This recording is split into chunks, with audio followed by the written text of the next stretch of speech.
c'est vrai? Est-ce que c'est faux? C'est toujours la question qu'on se pose quand on voit ce genre de vidéo. Mais peu importe, ça me fascine toujours autant et c'est trop. Aujourd'hui, on va parler d'un sujet qui fâche un peu. On va parler d'une vidéo qui a vraiment fait beaucoup parler d'elle il y a pas si longtemps que ça. Et je sais d'avance que ça touche un youtubeur qui est super, tout simplement. Il fait partie de mes youtubeurs préférés. Donc forcément, je sais d'avance que dans les commentaires, ça va être un peu la guerre. Donc avant de commencer, 3 choses. J'adore le grand JD. Je ne vais pas dire dans cette vidéo que c'est un gros mytho. Je pense que la situation est un peu plus compliquée que ça. Et troisièmement, juste merci puisqu'on a atteint 500 000 abonnés sur la chaîne. C'est un truc de malade. J'avais fait une pause de 9 mois sur YouTube, je suis revenu il y a 4 jours et les vidéos tapent des 250 000, 300 000 vues, je prends 5 000 abonnés en 4 jours, bref, vous me mettez aux anges et j'ai rien d'autre à dire là-dessus. Alors avant que je fasse ma petite pause sur internet d'une petite année là, à l'époque on aimait bien un petit peu aller voir du côté des youtubeurs paranormaux. Et pour le coup, il y en a pas mal sur YouTube. Et figurez-vous que nos debunks ont... Alors pour le coup, je dis pas forcément ça avec le sourire, hein, sincèrement. Et ben nos debunks, ils ont explosé, pour de vrai, la collaboration entre 2 youtubeurs paranormaux, le Paranormal du 24 et Morgan Priest, 2 personnes qu'on a plus ou moins décortiquées à 4 ou 5 reprises sur la chaîne et pour lesquelles on a pu prouver à de nombreuses reprises que voilà, c'était complètement bidé en fait. C'était bidon mais de A à Z. Si on zoome comme un gros bâtard directement à l'endroit où il a posé son appareil, il y a un cut. Il y a un cut assez intelligent mais plutôt négligé qui montre que l'appareil en vidéo ne s'allume pas en fait, mais tout simplement est déjà allumé sur une autre séquence de vidéo. Il cache quelque chose derrière lui avec sa main gauche. Vous avez vu, il fait vraiment très attention à ce qu'on voit pas ce qu'il est dans la main. Et on a l'impression que ça a l'air plutôt utile pour lui. Ensuite, pour pas que ça saute trop aux yeux, il va changer de main. Maintenant, c'est cette main-là qui va être hors du cadre. On va plus pouvoir voir ce qui tient dedans. Il y en a même un d'ailleurs qui a avoué que tout était complètement faux, c'est Morgan Priest. Et l'autre a un petit peu pris mal le coup pour le coup et a décidé de prendre ses distances à 100% et de repartir en solo ou plutôt avec un autre collaborateur, un pote à lui. Il s'est lui aussi repenti en live en disant que plus jamais il ne ferait de fake sur de l'urbex ou des sujets un peu paranormaux fantomatiques. Forcément, vu que je reviens sur YouTube, vous savez très bien que je suis obligé d'aller voir si oui ou non il y a des couilles quelque part. Lieu hanté, le hameau hanté. On a dit au revoir à la table de Ouija, on a demandé vous ne suivez pas et ça a répondu non. Donc voilà, c'est comme si j'avais posé une question ou quelque chose. T'as entendu Alex? Ouais, j'ai entendu, oui. Eh hey, Alex, c'est à côté de moi. Alex, c'est à côté de moi.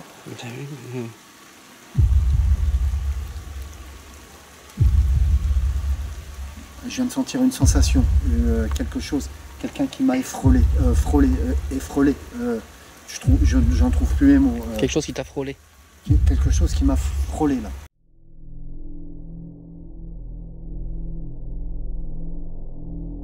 Tu connais ça? Ça?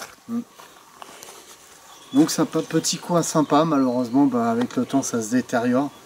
Et j'avais envie de la faire partager ce coin-là avec Alex ce soir. Et donc hop, petit épisode sympa, il y aura séance de Ghost Box comme je vous ai dit, on essaiera de rentrer en contact avec l'entité.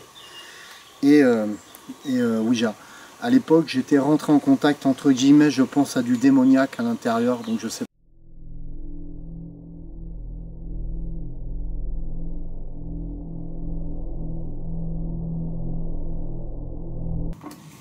On fait la Ouija et puis on se tire. Après, je pense qu'on aura cette vidéo.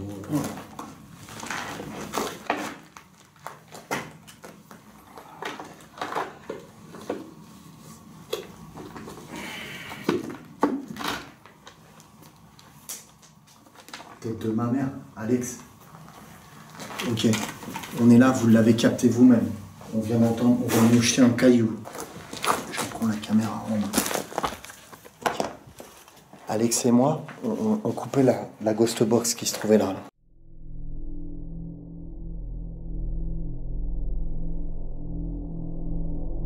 Alors on pourrait jouer dans la facilité hein, et annoncer comme ça d'emblée, bon c'est un fake, il y a son pote, il a lancé un truc, il est un peu hors caméra et voilà. Mais si on n'est pas comme ça, vous savez très bien. Et c'est là que la chasse aux commentaires et la décortication de toute la vidéo se met en place. Il y a quelque chose qui me saute aux yeux. Il y a beaucoup de gens qui parlent d'une version intérieure de la vidéo. En fait, il y a beaucoup de gens dans les commentaires qui posent cette même question. Pourquoi est-ce que tu as re-upload la vidéo? Pourquoi est-ce que tu as supprimé et re-upload la vidéo? Ah, moi j'ai vu la vidéo avant qu'elle se fasse supprimer au bout de 2 heures. Mais c'est quoi cette histoire? Alors je mets mon sac à dos magique et je pars à la recherche recherche de la véritable vidéo, la première upload, et essayer de trouver pourquoi il est plus là en fait. Ça m'a pas pris trop de temps parce que sur YouTube, quand tu postes une vidéo, il y a toujours quelqu'un pour la re-upload juste après si la tienne elle disparaît. Et maintenant, il fallait que je puisse comparer les deux versions pour comprendre pourquoi cette vidéo aurait disparu en fait. Et spoiler alert, j'ai très vite compris pourquoi. Ce bolos en fait les amis, il a fait upload une version qui était mal cadrée et qui permettait tout simplement de comprendre un peu, on va dire, la supercherie de cette présence fantomatique.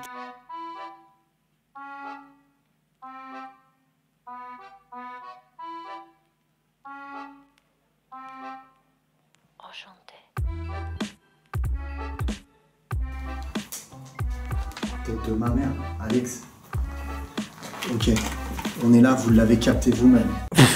Ouais, c'est son pote, en fait, il a lancé un caillou, mais genre vraiment sans pression. Il a pris un caillou et l'a jeté, en fait. Mais Paranormal du 24 peut essayer quand même de nous rendre la tâche plus difficile. Tu sais très bien que Bibi, il est toujours là pour aller regarder ce qui se passe. Enquête paranormale, mystère à la cité oubliée. Alors lui, son blaze, c'est chasseur de fantômes. Et pour ceux qui sont pas au courant, c'est pas pour rien qu'il s'appelle chasseur de fantômes. C'est pour lancer une pique au véritable premier chasseur de fantômes francophone, susnommé GusDX. Alors c'est un youtubeur qui, depuis des années, n'a pas arrêté d'harceler GusDX pour X ou Y raison, parce que celui-ci avait simplement décidé de jamais lui répondre. Oui, parce que chasseur de fantômes, qui à la base s'appelait Jerry, c'est quelqu'un qui a très envie de tisser des liens avec des youtubeurs qui fonctionnent. Et quand ça fonctionne pas, bah après il harcèle les youtubeurs qui lui répondent pas parce qu'il a vraiment le seul. Alors on a pu prouver à plusieurs reprises à l'époque que ce chasseur de fantômes était vraiment flûté de A à Z. Et au bout d'un an, encore une fois, on a un youtubeur qui a décidé de se repentir en vidéo, en live, qui a avoué qu'à l'époque il faisait des fakes, mais que c'est terminé, il y aura plus jamais de fake quoi. Décortiquons ensemble toutes les anomalies apparues jusqu'à présent.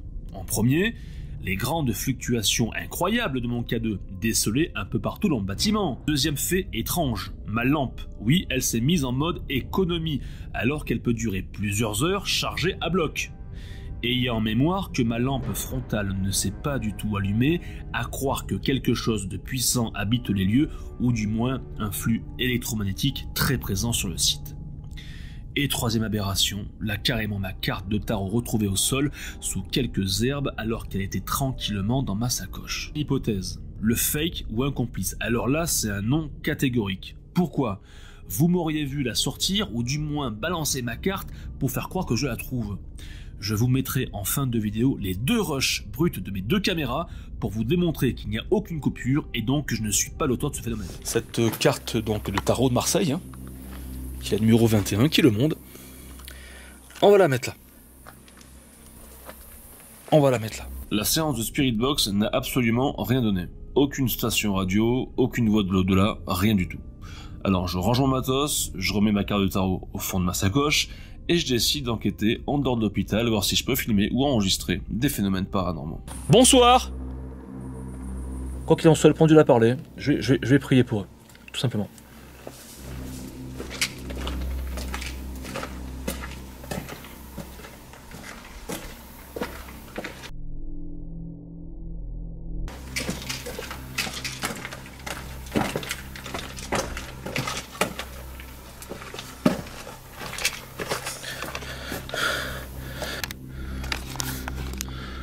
Fantôme, je suis claqué de chez claqué.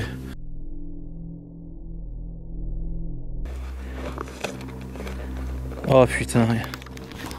Oh, j'espère qu'il t'est pas tombé par terre.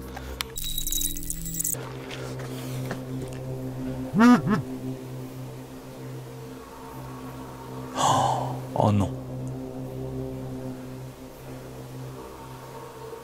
Ah non mais j'hallucine. Ah non, mais là je suis en train d'halluciner les petits fantômes.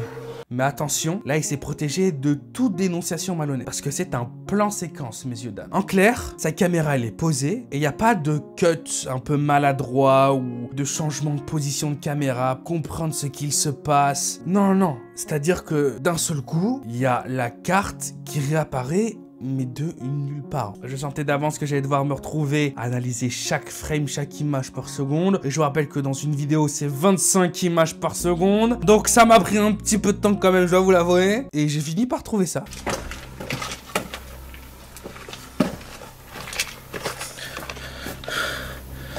Donc là, en fait, si vous avez pas bien compris ce qui s'est passé, bah, notre petit chasseur de fantômes, il a quand même truqué sa vidéo, en fait. Il y a une erreur de montage qui a été commise pendant le montage, et du coup, on a vu la carte apparaître comme par magie. Superbe cut. Alors, il a été contacté, hein, parce que pour le coup, je suis pas un enfoiros, ok. La question a été posée, et il indique, bien évidemment, que la carte est apparue par magie, car c'est un fantôme qu'il a tiré d'entre la 3e dimension des fantômes, ou la 4e, je suis pas certain, en fait, et l'a posé sur ce petit hôtel. Mais on voit que c'est un cut, par exemple, à ce moment précis, au moment où la caméra apparaît, bah, il y a l'herbe aussi qui est cut. Du coup, c'est-à-dire que le fantôme, avec ses pouvoirs psychiques, il a aussi...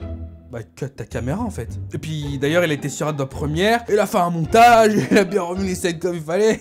Aïe aïe aïe aïe aïe aïe aïe.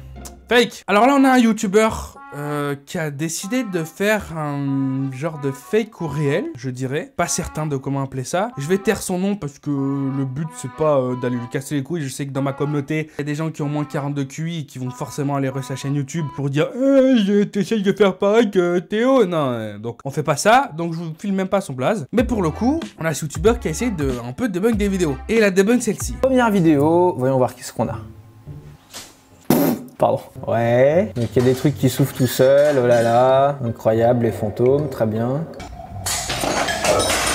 J'imagine qu'il y a quelqu'un juste derrière la porte là qui est en train de jeter des assiettes. À mon avis, voilà, c'est du fil de pêche qu'on utilise aussi parfois au cinéma pour relier des objets ensemble sans que ça se voit à la caméra, parce que le fil de pêche c'est un fil qui est très fin et qui est très transparent. À mon avis, les 3 quarts des trucs dans la vidéo là, et c'est juste qu'il y a du fil de pêche et qu'il y a un mec qui tire. Je pense qu'il l'a fait, en fait, ou il l'a fait de manière pratique avec plusieurs potes et chacun de ces différents potes tirait différents fils à différents moments, ou alors il l'a fait avec des effets spéciaux et dans ce cas-là, il a tout fait tout seul, il a juste tiré tous les trucs un par un et après il s'est supprimé de la vidéo en prenant une vidéo vide du coup où il apparaissait pas et en se supprimant du coup des plans. Alors comment vous dire que c'est très léger en fait. Du coup on va la debunk nous. Alors pour le coup effectivement j'ai pensé aussi aux histoires de fils. J'ai un petit peu zoomé la vidéo, j'ai augmenté aussi considérablement la netteté de la vidéo et je me suis rendu compte qu'effectivement à certains endroits il y avait des fils. Mais pour le coup on a pu le prouver. Mais ça me semblait un peu trop léger. Du coup j'ai encore plus regardé à droite à gauche et sur internet et je suis tombé sur quelque chose de très intéressant. À ce moment précis on peut réellement prouver qu'il y a un fake dans cette vidéo. Comment? Non pas en disant que les fantômes n'existent pas parce que j'en ai aucune idée en vérité, mais il y a une superposition de calques qui s'est mal foutue. En fait, le type était sûrement tout seul et il a tiré des fils à droite, à gauche, en haut, en travers, en diagonale. Et qu'est-ce qui s'est passé avec tout ça? Après, pendant le montage, il a dû tout refaire dans le bon ordre. Qu'il avait bu un coup de trop, je sais pas, il a décidé de faire ça un peu dans le désordre. Ce qui nous amène à ce moment où il y a un calque qui devrait être devant un autre calque, mais qui se retrouvait derrière en fait au montage. Et on a le couteau qui s'envole et qui disparaît. Qui disparaît sous un autre calque en fait. Donc cette vidéo, bien évidemment, est fake. Alors vous avez sûrement entendu parler de cette histoire, hein. On a le Grand JD et Jill qui avaient décidé de réaliser un urbex un peu chasse aux fantômes dans une maison assez controversée parce que durant la vidéo il s'est passé des trucs de malade mentaux mon pote.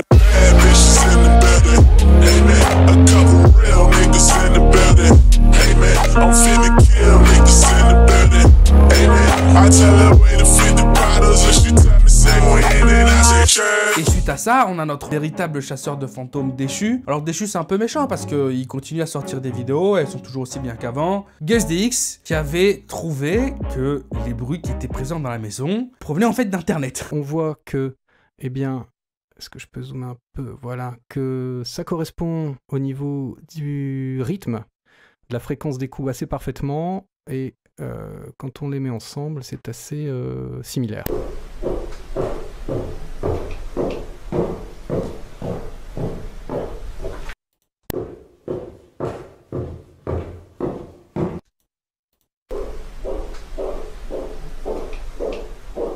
Voilà, donc démonstration faite, rapide, je pense qu'il n'y a pas photo, c'est bien une bande son, c'est donc bien un trucage qui a été fait dans le vrai manoir hanté dans cet épisode de Fantasma, voilà. Et là ça part en cacahuète complet, hein, parce que du coup, le Grand JD, il a l'impression qu'il est pris pour un gros con, il en a vraiment marre, il va aller discuter avec Jill, Jill va s'excuser, ils vont réfléchir, et au final, qu'est-ce qu'on apprend? On apprend que Jill explique qu'elle avait fait un coup monté au Grand JD avec ses potes, et qu'en fait, tout était manigancé, et qu'il n'y avait eu aucun fantôme dans cette maison.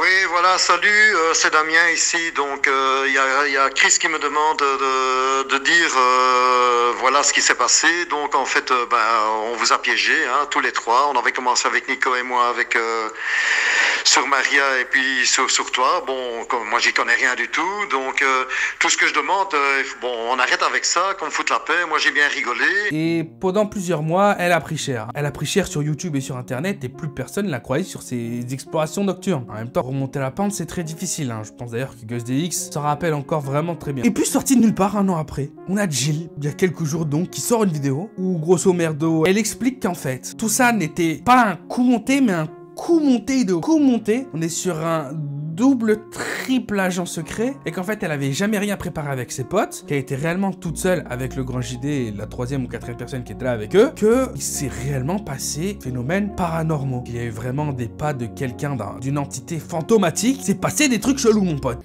Et je pense, moi personnellement, que Julien a pris peur. Julien a pris peur pour sa propre crédibilité sur sa chaîne et parce que pour la première fois, il n'avait pas de réponse à des événements qui se sont produits. Je n'ai aucune connaissance d'un complice. Alors là, vous allez arriver, vous allez me dire, mais enfin, on ne comprend pas. Il y a une vidéo d'explication du grand JD qui explique très clairement que c'est un pote à Chris. Julien, je pense extrêmement blessé dans son ego d'avoir tout le monde qui lui dit « Ah, tu t'es fait pranker par une petite meuf, machin ». Je pense qu'il a été blessé par rapport à ça et donc, très clairement, il a fallu qu'on trouve un coupable. Il a fallu qu'on trouve un coupable parce qu'il a fallu... Enfin, Julien voulait absolument faire une vidéo d'explication en donnant une explication. Explication qu'on n'avait pas.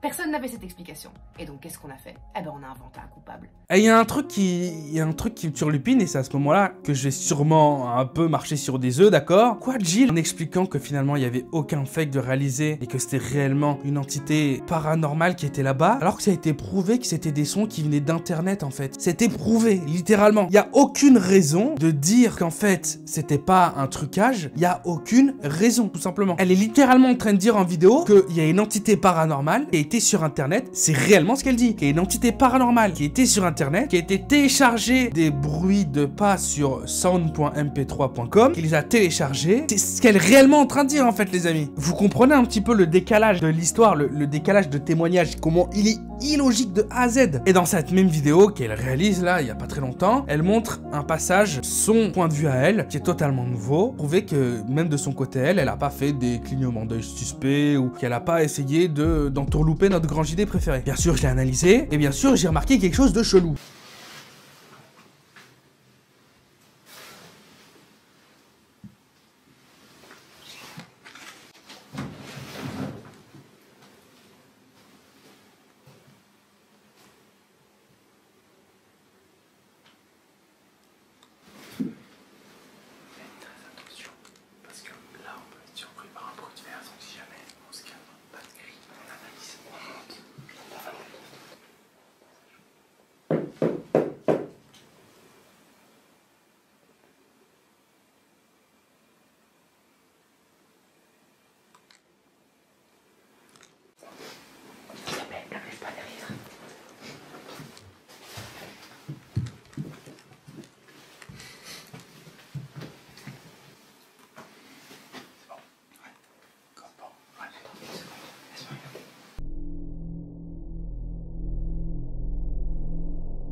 Franchement, les gars, faut qu'on y aille parce que si on a plus d'énergie, plus rien, on ne sait pas s'il se passera rien.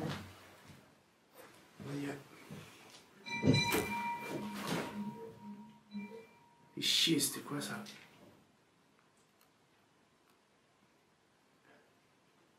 Ouais. C'était quoi cette cloche?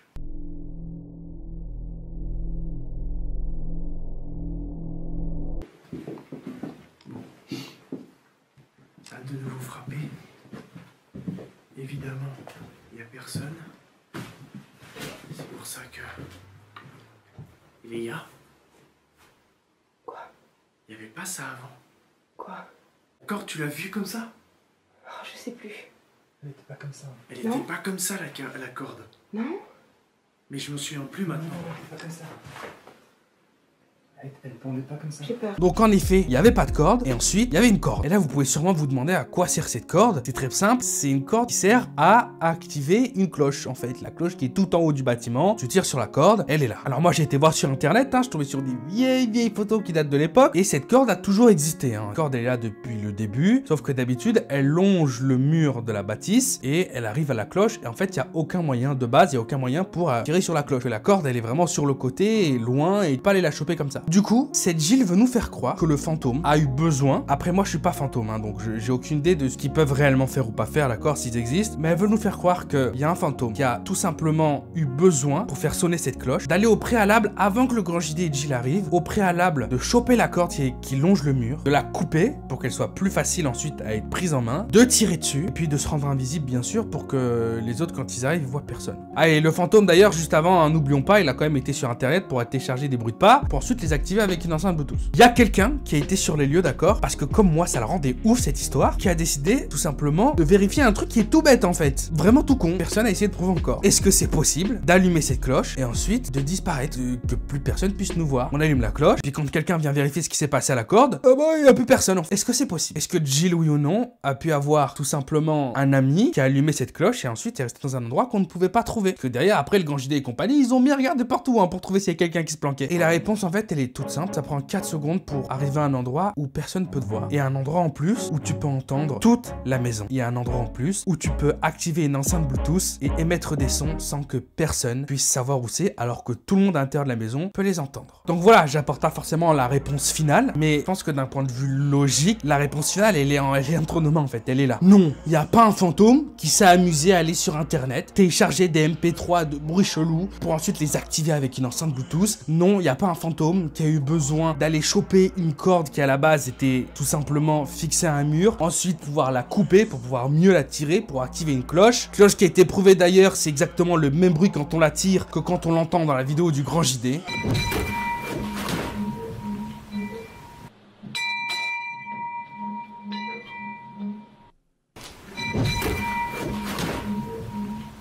Moi je pense simplement, elle en a marre de pas pouvoir être prise au sérieux à cause de la connerie qu'elle a faite. C'est comme ça, c'est tant pis. Et il faut assumer. Quand on fait des conneries, il faut assumer derrière. Et là pour le coup, elle a du mal à accepter la pilule. Bon, en tout cas, c'était Théo. J'espère que cette vidéo vous a plu. Si tu kiffes, tu laisses 1 milliard de pouces bleus, 1 milliard d'abonnements. À demain, après-demain pour une prochaine vidéo. Peace out.